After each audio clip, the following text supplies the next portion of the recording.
Austria and Germany, two nations, but one language. Among German nationalists, one dream endured: to fuse them into a single Reich. Adolf Hitler, an Austrian by birth, meant to be the man who did it, though the treaties that ended the last war forbade any union. In February 1938, Hitler summons Austria's Chancellor, Kurt Schuschnigg, to his mountain retreat. Under threat of invasion, Schuschnigg is forced to lift the ban on Austria's Nazis and to hand the police over to one of them, Arthur Seyss-Inquart. Cornered, Schuschnigg gambles. He calls a snap referendum for the 13th of March, betting that Austrians will vote to stay independent, and he sets the voting age high to keep Hitler's youngest supporters away from the ballot box. But Hitler cannot risk losing a vote. On the 11th of March, his ultimatum reaches Vienna: call off the referendum, resign, and hand the country to the Nazi Seyss-Inquart, or the German army will march. No help came from London nor from Paris. That evening, Schuschnigg took to the radio to tell his people he was giving way. He was yielding, he said, not to their will, but to force. This was his voice that night. Ohne wesentlichen Widerstand, ohne Widerstand sich zurückzuziehen und die Entscheidungen der nächsten Stunden abzuwarten.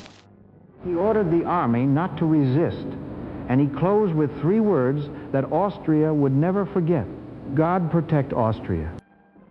Yet Hitler wants more than a resignation.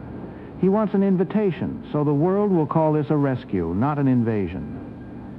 Seyss-Inquart is meant to beg Berlin for troops to restore order. But when Austria's president refuses to appoint him, Goering simply dictates the telegram himself, a plea for help that no Austrian ever sent. At dawn on the March 12th, the German Eighth Army rolls across the border. There is no battle. The roads are lined with flags and flowers, and the newsreels are handed a bloodless triumph: the Blumenkrieg, the War of Flowers. But the welcome was not all it seemed. Nazi organizers had bussed in crowds and cameras, and behind the cheering, the first arrests had already begun. That afternoon, Hitler crosses at Braunau, the town where he was born. By nightfall, he reaches Linz, where 250,000 people fill the square, a welcome so overwhelming it hardens his plan, from a union of equals into outright annexation.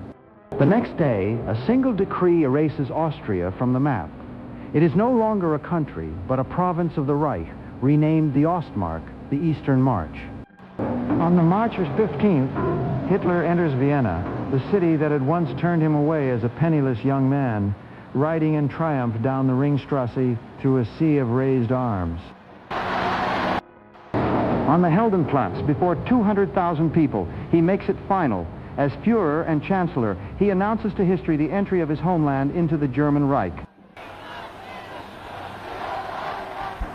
For Austria's Jews and Hitler's opponents, the terror was immediate.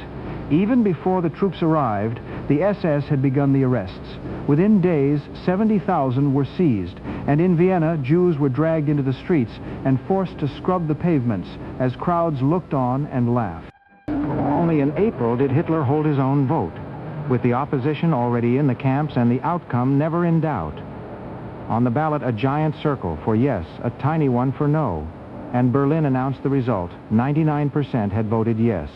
Austria was gone, swallowed into a greater German Reich that now reached from the River Rhine to the gates of Hungary. It would not appear on the map again for 7 long years.